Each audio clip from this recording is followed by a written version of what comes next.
নমস্কার বন্ধুরা, the Dhali's kitchen চ্যানেলে আপনাদের স্বাগতম। আজকে আমি রান্না করব পমফ্রেট মাছের ঝাল, আর উপকরণ হিসাবে কি কি নিয়েছি সেগুলোও দেখিয়ে দেবো।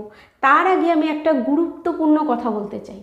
দ্য ঢালিস কিচেনে 1K ফ্যামিলি পূরণ হতে মাত্র 80 জন মেম্বারের প্রয়োজন। তো বন্ধুরা, আপনারা তাড়াতাড়ি যান, আমার চ্যানেলটিকে সাবস্ক্রাইব করুন আর 1K পূর্ণ করুন। তো চলুন বন্ধুরা, দেখে নিই কী কী উপকরণ লাগছে। এখানে 4 পিস পমফ্রেট মাছ নিয়েছি, ভালো করে ধুয়ে পরিষ্কার করে রেখে দিয়েছি। এখানে একটা বড় সাইজের পেঁয়াজ কুচি কুচি করে রেখে দিয়েছি। এখানে আছে আদা বাটা, বড় চামচের 2 চামচ আদা বাটা আছে। রসুন বাটা, বড় চামচের 2 চামচ রসুন বাটা। ধনেপাতা কুচি, 4-5টা কাঁচা লঙ্কা কুচি। ফোড়নের জন্য রেখেছি দারচিনি, এলাচ, লবঙ্গ আর গোটা জিরে। গরম মশলা আছে ছোটো চামচের 1 চামচ। লবণ, হলুদ আর লঙ্কার গুঁড়ো। লবণ আছে বড় চামচের 1 চামচ, আর হলুদ আর লঙ্কার গুঁড়ো আছে ছোটো চামচের 1 চামচ করে। ধনের গুঁড়ো আর জিরের গুঁড়ো, ধনের গুঁড়ো আর জিরের গুঁড়ো আছে ছোটো চামচের 1/2 চামচ করে।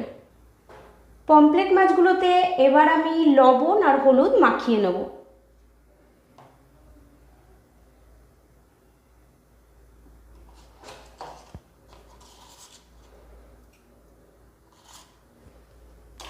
তো ভালো করে 2 পিঠ লবণ আর হলুদটা মাখিয়ে নেব।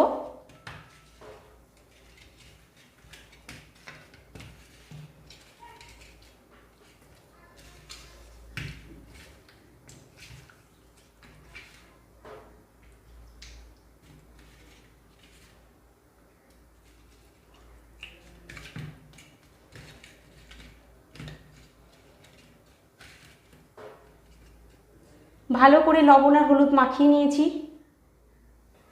এদিকে গ্যাসে কড়াই বসিয়ে দিয়েছিলাম, কড়াইটা গরম হয়ে গেছে। এবার আমি এর মধ্যে সর্ষের তেল দিয়ে দেবো মাছগুলো ভাজার জন্য।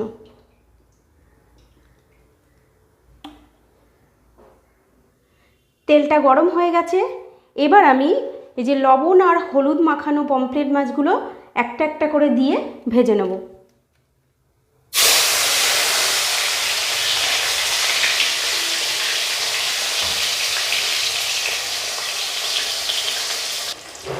মাছের 1 পিঠ ভাজা হয়ে গেছে, উল্টে দেব। আরেক পিঠ ভালো করে ভেজে নেব। মাছটার 2 পিঠই ভালো করে ভাজা হয়ে গেছে, এবার এটা তুলে নেব। এইভাবেই সবকটা মাছ আমি ভেজে নেব।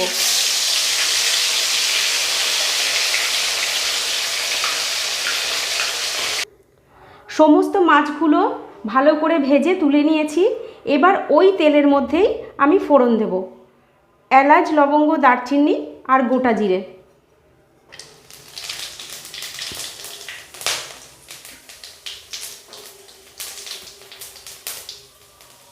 ফোড়নটা হয়ে গেছে, কুচিয়ে রাখা পেঁয়াজগুলো এবারের মধ্যে দিয়ে দেব। ভালো করে নেড়ে চেড়ে পেঁয়াজগুলোকে লাল লাল করে ভেজে নেব।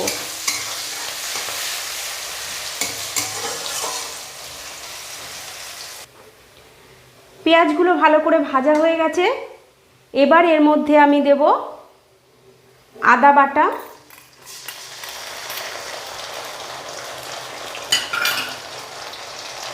রসুন বাটা,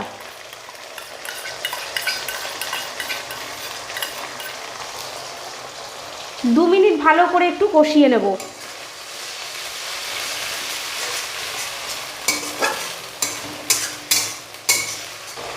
দু মিনিট কষানো হয়ে গেছে। এবার সমস্ত গুঁড়ো মশলাগুলো এর মধ্যে দেব। লবণ, হলুদ, লঙ্কার গুঁড়ো,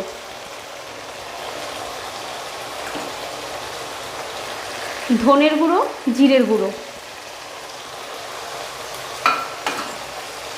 আবারও 2 মিনিট ভালো করে কষিয়ে নেব।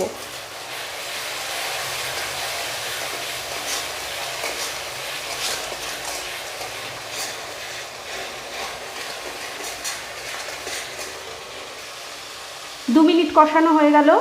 এবার এর মধ্যে দেব কাঁচা লঙ্কা কুচি। তো বন্ধুরা, আমার চ্যানেলের প্রত্যেকটা রেসিপির উপকরণের নাম বা পরিমাণ যদি বুঝতে অসুবিধা হয় আপনারা আমাকে কমেন্ট করুন, আমি উত্তর দেব। মশলাগুলো ভালো করে কষানো হয়ে গেছে, এবার আমি এর মধ্যে জল দিয়ে দেবো।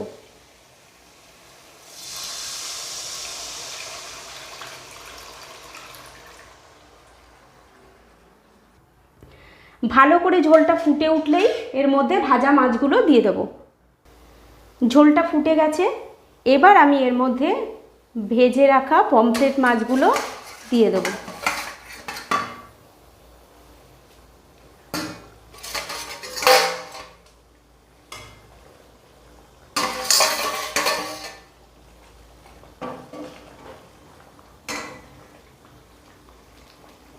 ছ মিনিটের জন্য এটা ঢাকা দেওয়া থাকবে। 6 মিনিট হয়ে গেছে, ঢাকনাটা খুলে নেব। পমফ্রেট মাছের ঝালটা প্রায় হয়ে এসেছে, এবার আমি এর মধ্যে দেব গরম মশলা,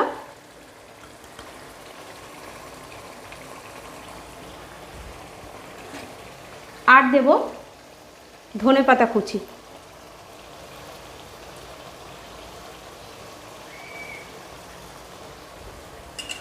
ভালো করে নাড়িয়ে চাড়িয়ে নাবিয়ে নেব।